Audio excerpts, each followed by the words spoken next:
y'all good out there?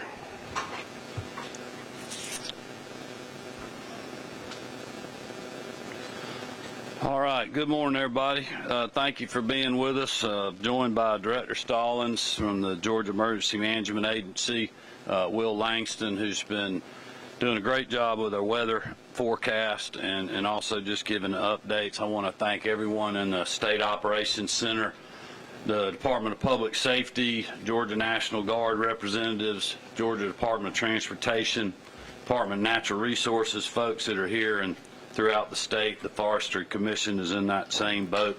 Our Agriculture Commissioner, Tyler Harper, and his team at the Department of Agriculture. Insurance Commissioner, General John King, Attorney General Carr, and others who are helping Georgians in the state prepare and now respond to the hurricane. I also want to thank our private sector partners that we've been working with, as well as our utility companies.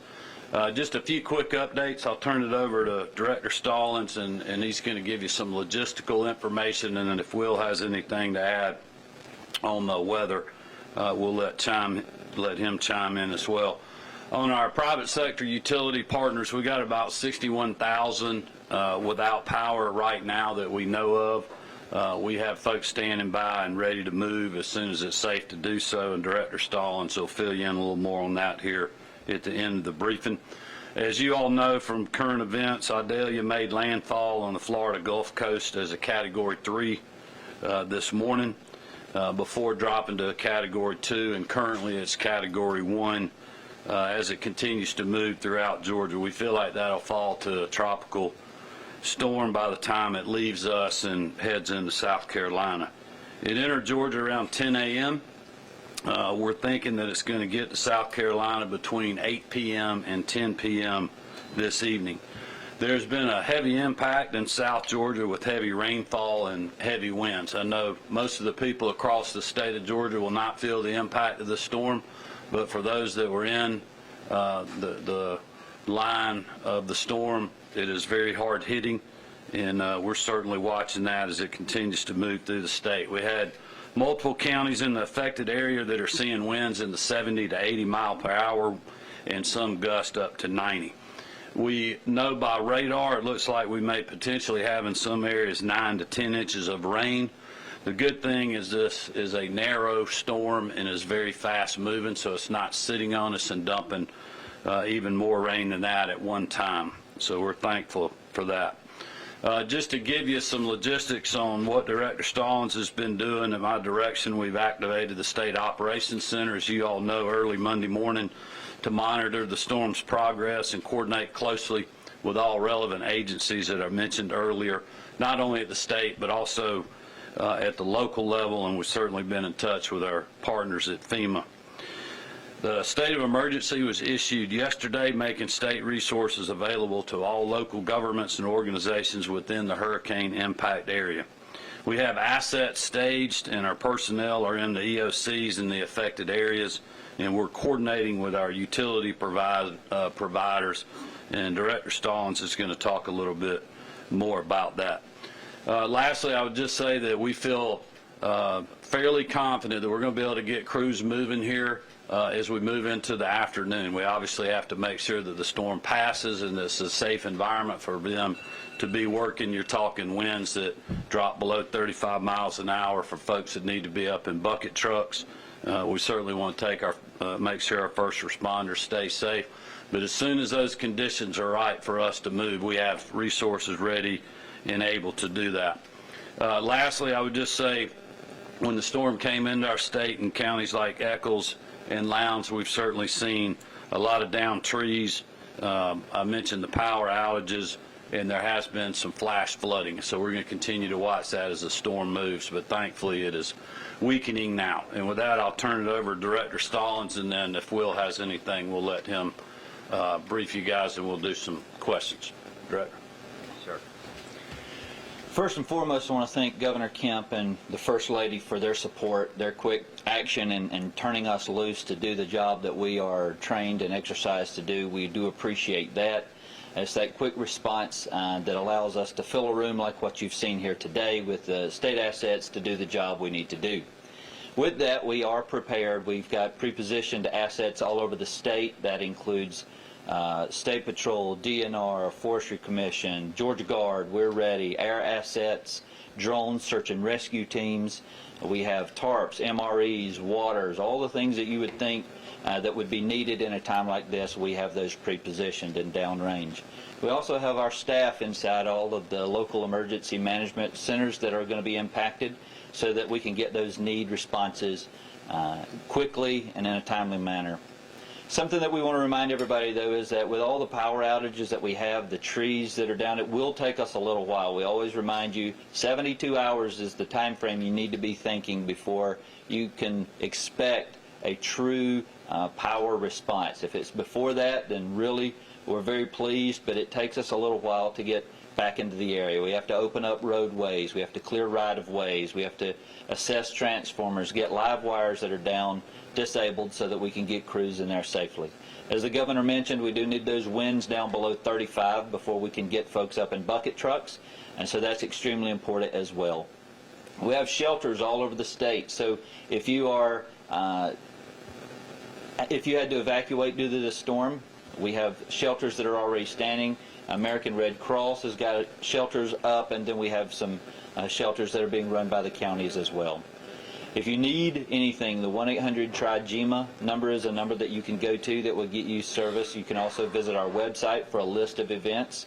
We have a banner scrolling across the top of ours that will get you to a lot of the resources that you might have. Short of that, we're just standing by waiting for the storm to continue to do what it's doing. We're kind of in that wait and hold pattern.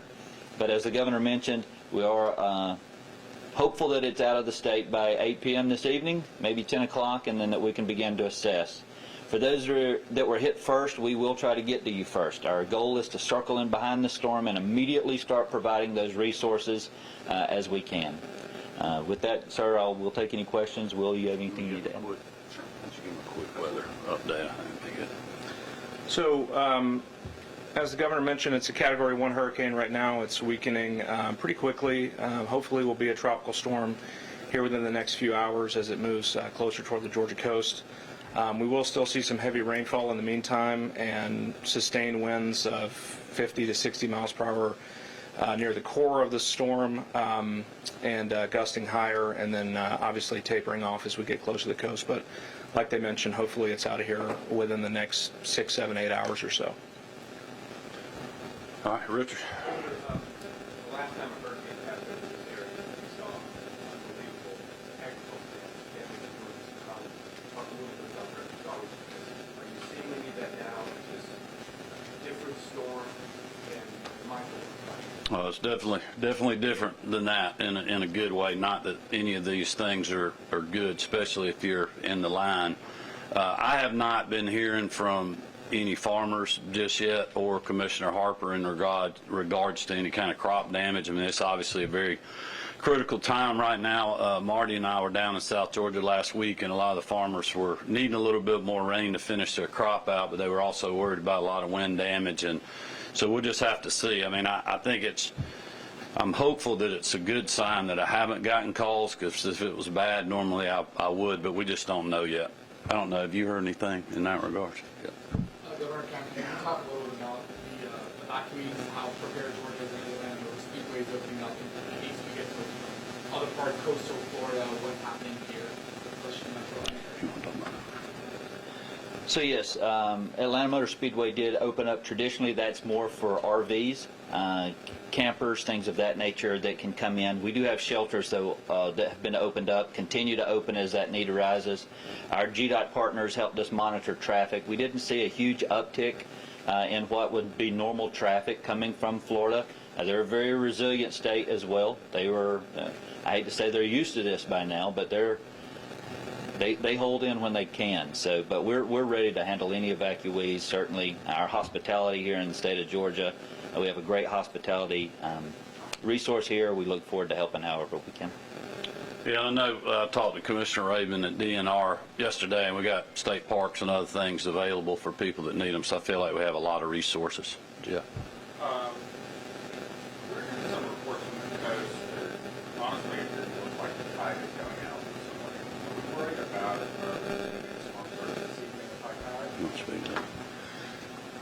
Thankfully, the storm is moving pretty quickly. Hopefully, it's moving into South Carolina by the time high tide reaches it. I think along maybe the Chatham, Bryan, Liberty County coast, it may be a bit of a closer call. The NHC is saying 2 to 3 feet of storm surge is possible on top of the high tide. So if that lines up with the high tide, then we could see 2 to 3 feet of coastal inundation, which could cause some minor to moderate impacts for sure. I think one of the good things is this storm is coming through our state, thankfully this time, not thankfully that it's coming, but thankfully it's coming during daylight hours, so it's a lot easier to monitor, especially for the general public, what's happening on the ground versus trying to do that in the middle of the night when it's dark. Yeah. Do we see where the wind is going to hit Savannah and how well prepared, and what's going to be like when it hits the Savannah area, how well prepared? Sure. So it is probably going to be at tropical storm strength when it moves through Savannah between 6 and 9 p.m. tonight. At this rate, I would guess that it's probably going to be tropical storm strength with as quickly as it's as weakening. It will be a pretty tight area that gets that highest wind, though. This is not a wide core of the storm, especially with it weakening. So they'll get some heavy rain, some strong gusty winds tonight around sunset, hopefully out of there by 9, 10 o'clock p.m. And like I mentioned, maybe some minor coastal flooding as well. Which I think is good for you all to help us with out there, that even though this storm isn't as impactful as Michael, and that, you know, we were just talking about there's people already back out on the beaches in Florida, it does not mean that there can't be trees coming down late this afternoon, early this evening in places like Savannah, Chatham County, and power lines coming down. It's still a very dangerous situation that people need to prepare for as the storm moves through the state. We already kind of touched on my question. Because this is decreasing and was a category 1 now, what advice are you going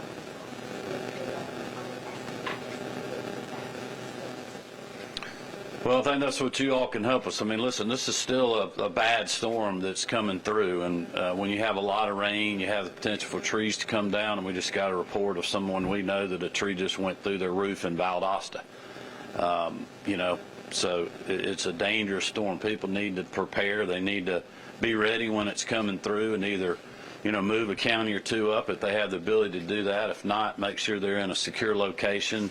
Watch out for down power lines and other things of that nature, and just, you know, if they got an hour or two or a couple hours before the storm gets there, get a little extra bottled water if you get cut off or lose power, and just smart things like that. We got a lot of information on the website, and obviously the phone number people can call. Yeah. Has there been any federal response from the storm so far? Well, I'll let Director Stallings talk about the FEMA administrator reached out to our team yesterday. We played phone tag, but yes, there has been federal response. We appreciate that. I don't know if you want to mention anything else on the federal side. Normally we're dealing with them mostly post-storm. Obviously, we're here in the operations center. Can you guys talk a little bit about the work that's going to be done out of this building today? Absolutely. So we have emergency support function. As if you look around the room, you'll see them. They're anything from sheltering, mass care, logistics, planning, law enforcement, DOD, energy sector. So these are all subject matter experts that we bring into this room so that when a situation arises, it's immediately answered, immediately handled, immediately resourced. We have a database through WebEOC where the counties, as they see an issue arise, they immediately put it in, and it comes to this desk behind us. They will immediately get it to that group that needs to handle that response. It's a lot of communication going on in this room, a lot of talking, a lot of integral partnerships, a lot of blue sky day work that goes on in this room to prepare for these days. Brenda, I can you think- give us an example of how some of these subject matter experts can be brought into play? Absolutely. The sheltering need, for instance, mass care. So we have our VOADs, or our volunteer organizations that assist, American Red Cross. So they'll work with public health. A lot of times we have folks that need to be evacuated, but they're a homebound patient. So we have to get a resource local to do a transport to get them to a shelter. They might need a specific need because of an illness or something, critical care need. So then we would work with the local department health coordinator there to make sure that their needs are being met while they're there. Along with that, a lot of times our seniors that are living at home have a pet that go with them, so immediately we'll turn around and partner with agriculture to find out where we can get a shelter close by so that once the storm is done, they can be reunited with somebody that's extremely important to them and they can go home safely together.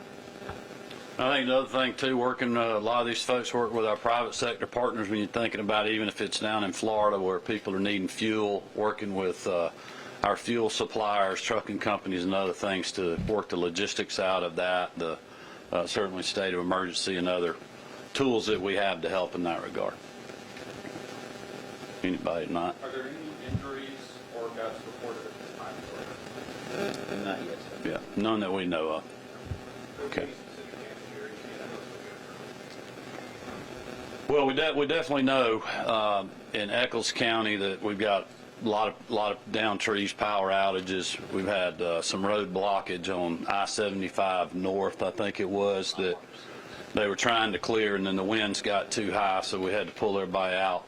We've got alternative routes that are part of the hurricane evacuation routes that people are using. So we know of things like that that we're responding to. I mean, I just had somebody send a video of a transformer blowing at Jekyll Island.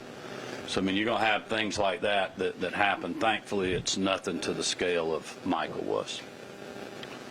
All right, thank you all. We'll keep you updated.